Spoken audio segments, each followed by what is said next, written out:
Nuestro país está inaugurando una nueva etapa en su relación con las drogas.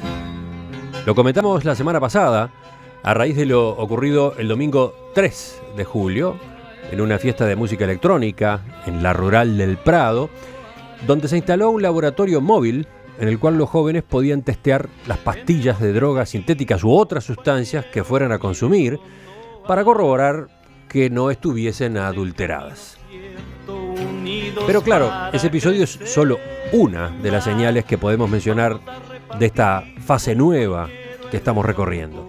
Otro ejemplo concreto es la ley que introdujo la regulación del mercado del cannabis y que en los próximos días dará un nuevo paso cuando la marihuana producida bajo control del Estado comience a distribuirse en farmacias. En los próximos minutos les propongo abordar este tema, pero con una mirada muy específica, la de la neurociencia. ¿Cuál es el efecto de las drogas psicoactivas sobre el neurodesarrollo? Vamos a charlar con el doctor Luis Barbeito, que vuelve a ser nuestro invitado en la columna Ventana al Futuro. Luis, ¿qué tal? Buen día. Buenos días, Emiliano. Buenos días para todos. Empecemos por una definición básica. Yo hablé de drogas psicoactivas. ¿Qué son? ¿Qué efectos producen en el sistema nervioso para que sean consideradas de ese modo? Bueno, en realidad son todos aquellos productos, sean drogas sintéticas o naturales, que ejercen una función importante en el sistema nervioso y, por tanto, el individuo percibe un efecto estimulante o un estimulante, un efecto que cambia el funcionamiento de su psiquis, para bien, para mal, para más placer o menos placer. Y esa es la definición, ¿no? Es un psicofármaco que se consume por alguna vía no convencional, manejado por el individuo, por el consumidor y no por el médico tratante. Hay drogas psicoactivas legales, ¿no? Estoy pensando en el tabaco, ¿no? Del cual hablamos hoy en nuestra entrevista central, o estoy pensando en el alcohol. No, obviamente que toda la humanidad, y la antropología lo ha descrito muy bien, toda la humanidad en su historia está relacionada estrechamente con drogas psicoactivas, ¿no es verdad?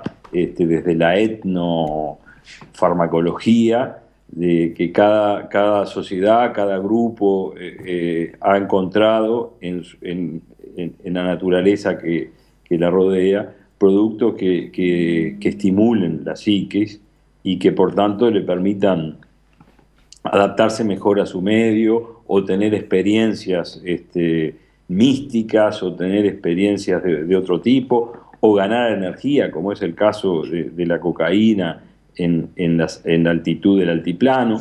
Esto es una cosa muy interesante y obviamente estamos todos rodeados y todos interactuando con sustancias psicoactivas que de alguna forma nos despiertan en la mañana, como es el café, o que nos tranquilizan al final del día, como es una copa de vino.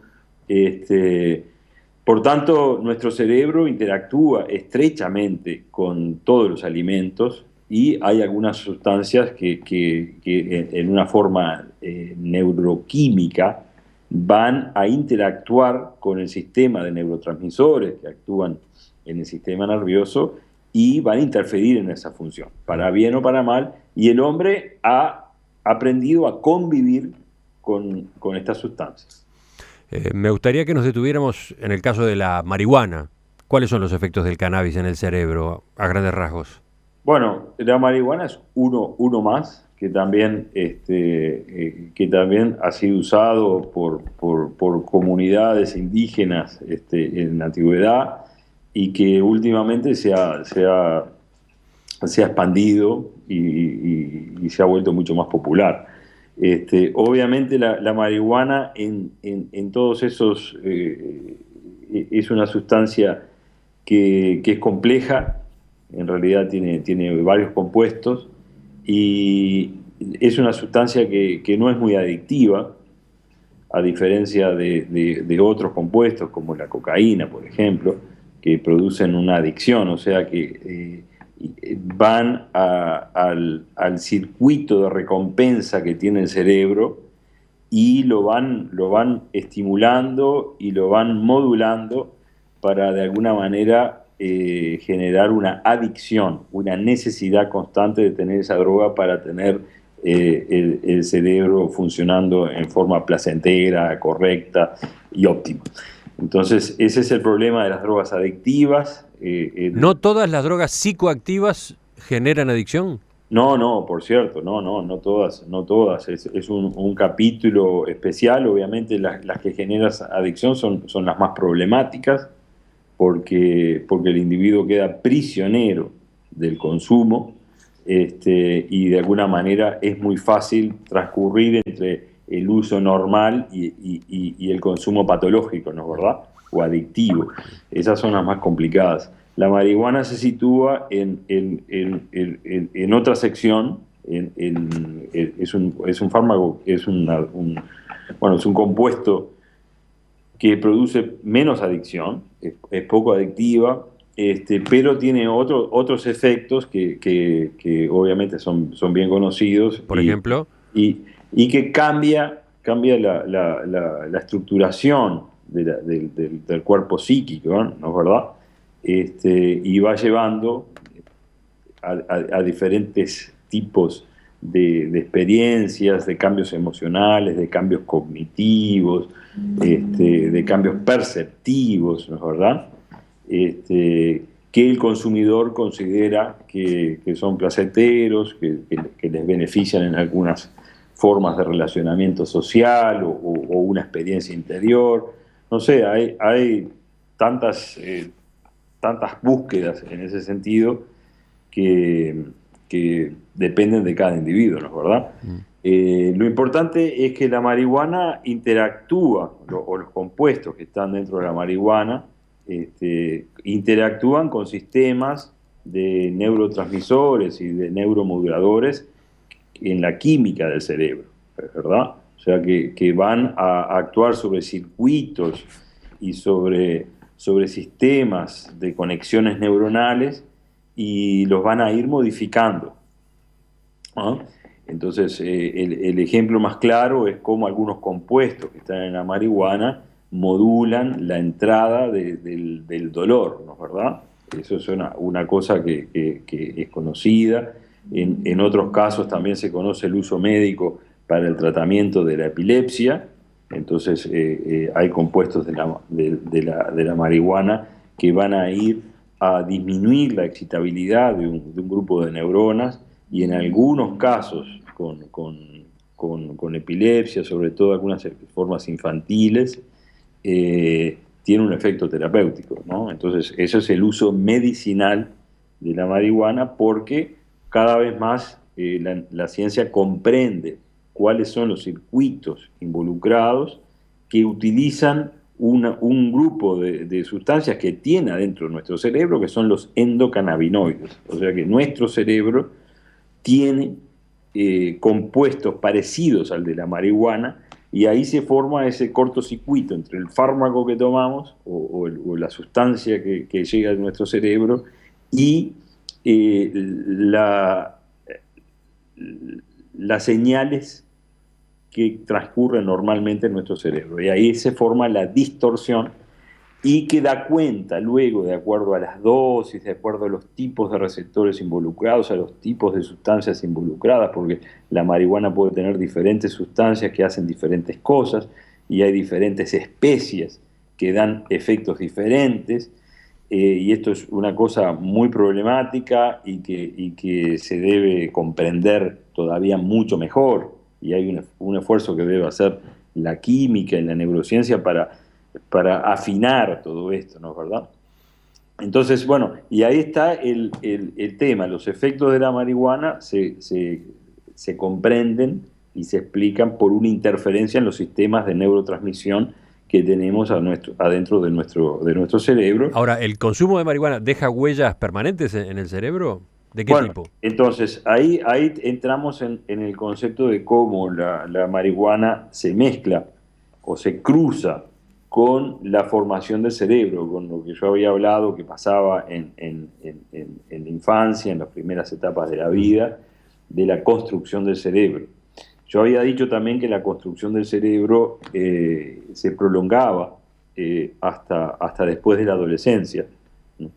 Y termina, por así decir, la construcción, la maduración del cerebro con en la etapa de la adolescencia donde las hormonas sexuales irrumpen entonces en el cerebro y una vez más van a cambiar las conexiones sinápticas y la eficiencia de los neurotransmisores para provocar, igual que puede producir las sustancias, para provocar cambios en el funcionamiento cerebral, ahora inducidos por el influjo hormonal. Entonces ahí también hay cambios en las funciones emocionales, en las funciones cognitivas, en algunas otras destrezas, y justamente en la adolescencia hay una mayor vulnerabilidad a las adicciones. El sistema nervioso y el neurotransmisor involucrado, que es la dopamina, tiene cambios en su funcionalidad durante la adolescencia. Por así decir, diría que es menos performante. Y entonces hay una vulnerabilidad a las adicciones. Y hay una disminución del control de medir las consecuencias de los actos, de las cosas. Entonces, obviamente por otro lado, el consumo de marihuana se da sobre todo en los jóvenes, que están en pleno remodelamiento cerebral por causa de las hormonas sexuales. Entonces ahí hay un campo que todavía hay que investigar muchísimo porque la marihuana fue ilegal y por tanto hay pocos estudios en el ser humano, hay estudios, sí, en animales de experimentación, pero no siempre son extrapolables al ser humano, para comprender bien cómo la marihuana está modulando o cambiando el desarrollo del cerebro durante la etapa de la adolescencia. Tú has dicho en alguna conferencia que Uruguay tiene ahora una oportunidad en esta materia a partir de la regulación del mercado del cannabis para llevar registros, para acumular información y después, fortalecer las posibilidades de la investigación. Bueno, forma parte de nuestro discurso como investigadores y todo esto. He hablado frente a sociedades científicas, frente a autoridades, en ese sentido de que es una buena oportunidad para Uruguay de llevar registros. Por ejemplo, hay un tema sensible que se ha esbozado en la literatura, y es que la marihuana o el consumo durante la adolescencia podría aumentar el número de psicosis.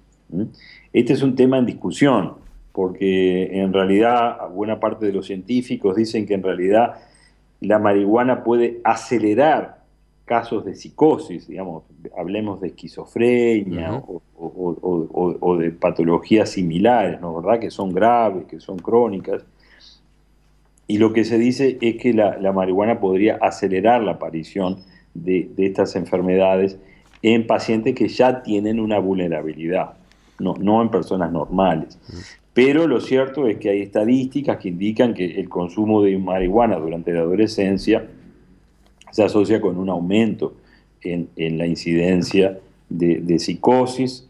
También se ha dicho que estas psicosis relacionadas a la marihuana son de buen pronóstico, quiere decir que si el individuo deja de consumir y se trata por un tiempo, puede regresar a un estado normal, cosa que es una buena noticia, ¿no es verdad? Porque muchas psicosis suelen ser enfermedades crónicas que duran toda la vida y hay que sobrellevarlas con algún tratamiento médico.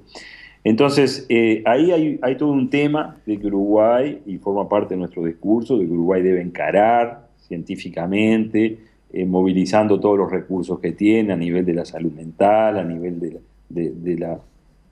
de los especialistas químicos que tiene nuestro país, a nivel de la Universidad de la República, que pueden hacer excelentes estudios analíticos de qué cosa tiene cada marihuana y cuáles son los riesgos para la salud. Hay formas de marihuana que son muy riesgosas para la salud porque tienen muchos compuestos psicoactivos muy potentes. Hay otras que tienen otros compuestos psicoactivos pero son menos potentes y digamos, y más sobrellevables por el individuo. En fin, es todo un tema que la sociedad debe discutir, que involucra a muchos actores. Nosotros actuamos desde la neurociencia diciendo, bueno, cómo funciona el cerebro, dónde actúa la marihuana, e indicando que la adolescencia, que es justamente donde está el pico de consumo, el consumo de marihuana puede llevar riesgos, ¿no es verdad? Y entonces los familiares, el entorno del joven debe estar atento a identificar posibles, digamos, alteraciones más allá de lo normal, más allá del consumo, cambios en la personalidad, cambios en su forma de ser, que deberían motivar una consulta médica. Luis, quizás para una próxima charla podríamos detenernos en las drogas de síntesis, ¿no? Y cuál es el impacto que tienen en esto que hoy estamos considerando, el neurodesarrollo. ¿Lo dejamos agendado, te parece? Encantado, encantado.